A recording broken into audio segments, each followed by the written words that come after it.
cannot teach chemistry. That is not true, it's literally happening in schools every day. I just needed an opening. On top of that, it is an accurate statement when referring to that magic stardust two performers need to captivate an audience. We have seen this time and time again too. Austin and The Rock, Shawn Michaels and The Undertaker, Okada and Omega. These guys found the mysterious link to create instant classics, and who we're about to talk about were never even given the chance. So I'm Simon from What Culture, please do hit that subscribe button, and this is 10 wrestlers who had electric chemistry and did nothing with it. Number 10, Sable and Stone Cold Steve Austin. Steve Austin was the most popular guy during the Attitude Era. There's no argument there. He broke records and turned individuals into fans of wrestling, and his place in the history books is there for life. On the other side of this though, the most popular female performer was easily Sable.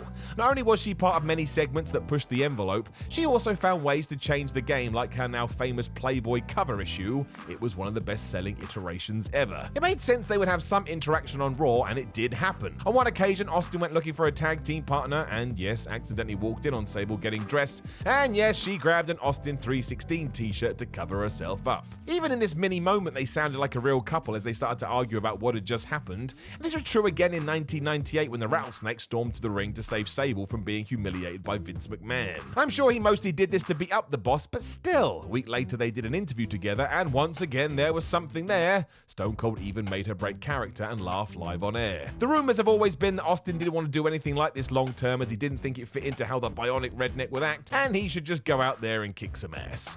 He was likely right. This was definitely a missed opportunity. Number 9, Booker T and Eddie Guerrero. In the run-up to WrestleMania 21, WWE filmed a bunch of skits parodying famous movie scenes, and they were really good. The highlight to many was Booker T and Eddie Guerrero's take on Pulp Fiction, complete with a Mania ticket reveal, and Eddie asking Booker if he knew what they call the biggest show of the year in France. You could tell straight away that these two enjoyed working together in this capacity, and it made sense. They were kind of identical to one another. Both Booker and Eddie were deadly serious when they got in the ring, but had no issue being absolute goofs outside of it. We never got to see if this could have resulted in some sort of tag team run or singles feud though, as it was just never on the cards. They rarely interacted on Raw or SmackDown, and in hindsight, this was a huge faux pas. Number 8, Rey Mysterio and Shawn Michaels. I mean, this one seems obvious, does it not? Two of the best in-ring wrestlers ever. There is no way they wouldn't have lit up the world with joy. Somehow they only fought twice on TV, and even one of those wasn't planned. It came on the tragic Eddie Guerrero tribute show in November 2005, with the reason being this would be their first encounter. It was awesome because of course it was, and naturally Rey won, but the other talking point was the Heartbreak Kid's selling of the 619. It was like he'd been shot. 5 years later, they got to do a rerun on an episode of SmackDown just before Michaels retired, but let's face it, this should have been a WrestleMania match at some point in between. Who the hell knows why it wasn't? Number 7, The Rock and Eddie Guerrero. Eddie is back, which proves how good he was, and yes, way back on Raw in 2002, he did indeed cross paths with The Rock. Everything here was just awesome too. The Great One had just secured another world title after returning to the company following a sabbatical, and Guerrero had done the same. Whereas The Rock was making movies though, Eddie was on his redemption tour after getting himself clean, which did result in his rehiring. They tore it up even before fighting with their ridiculous segments and promos during the build, and when they did have the match, it quite ironically rocked. Rocky won after the people's elbow, but still, Guerrero shone throughout. The Rock even mentioned this on an Instagram post in 2019 when he spoke about how much he enjoyed it, so again, why the flub didn't we do it more? Number 6, Shawn Michaels and Sonny. Even though it was brief, Shawn Michaels and Sonny were always money when they appeared on screen. I mean, the rumor has always been that they were sleeping together, so that would be a huge reason as to why, but still, what they do behind the scenes is their business. It really was a case of them being on similar paths too. Michaels was a heartthrob in the 90s, with Sonny being his female equal, and who at one point was the most downloaded celebrity on the internet. They did cross paths here and there, with HBK making out with her when she was the manager of the Smoking Guns, and when she interviewed him at the One Night Only pay-per-view, you could see they liked each other. Just go and watch it. Michaels isn't exactly subtle about what was going on. You would assume this never made it into a proper story because Sonny was dating Chris Candido, and there is enough controversy in wrestling as it is. We don't need to make any more. Number 5, CM Punk and Edge. CM Punk and Edge were masters of their craft. They both got better as the years ticked on, and yet despite being in the same company from 2006 to 2011, they barely did anything together. You tell me. The worst part was, when they did have tiny run-ins, it was obvious there was something there. A cutting-edge segment in 2007 before the Money in the Bank match at WrestleMania 23 saw them have an intense stare-down, and a year later, Punk used his briefcase to cash in on the Rated R superstar and win the World World title.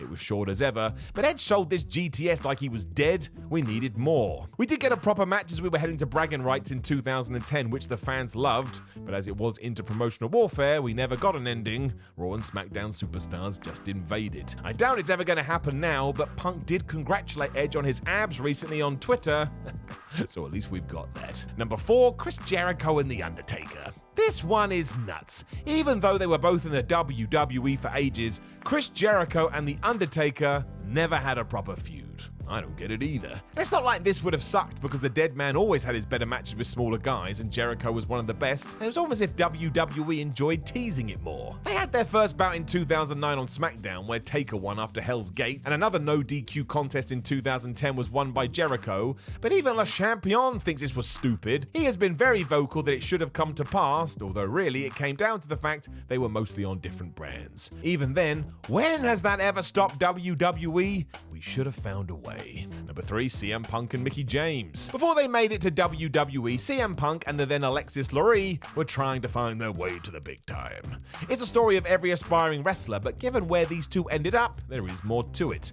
As far back as 2003 in TNA, they had some interaction and showed a spark of something, an idea that gathered momentum when they were put in Raven's The Gathering group. It was a knockoff of WCW's Flock, but the highlight was Punk and Mickie James's chemistry. When they did get the WWE call, it seemed like somebody had picked up on this too, because James managed Punk on a Sunday Night Heat episode in 2005. That didn't last very long. Didn't even make it to air. Mickie chatted about this on Instagram as well, where she pondered what would have happened if the powers that be had run with this, but alas, we will never know. Not that it really matters. They both had pretty good careers. Number 2, Finn Balor and AJ Styles. In an alternative universe, Finn Balor is the main guy on Raw, AJ Styles is the main guy on SmackDown, and a new era of WWE has arrived. That kind of happened, I suppose, but not really. The history was there too, as both have been the leader of New Japan's Bullet Club where they became such stars, WWE knew they had to be signed. This happened and instantly fans anticipated a feud for the obvious reasons, something that hit overdrive when they were both on the main roster in 2016. WWE teased the shit out of this too, but never did anything more. We had so many backstage moments where it was just wink wink nod nod to the audience, but that was that. The only reason we got Styles vs Balor at TLC 2017 is because other plans fell by the wayside. It was meant to be Finn vs Bray Wyatt, but when the Eater of Worlds got sick, the change was made. Unsurprisingly, they had an absolute banger, and at some point, please can we do it properly? Number 1, Owen Hart and Shawn Michaels. This one should have happened, and we had everything in place to do so. We all know the story of the screw job and Owen Hart returning as the Black Heart, but politics soon ate all that up and spat it out. It sucked.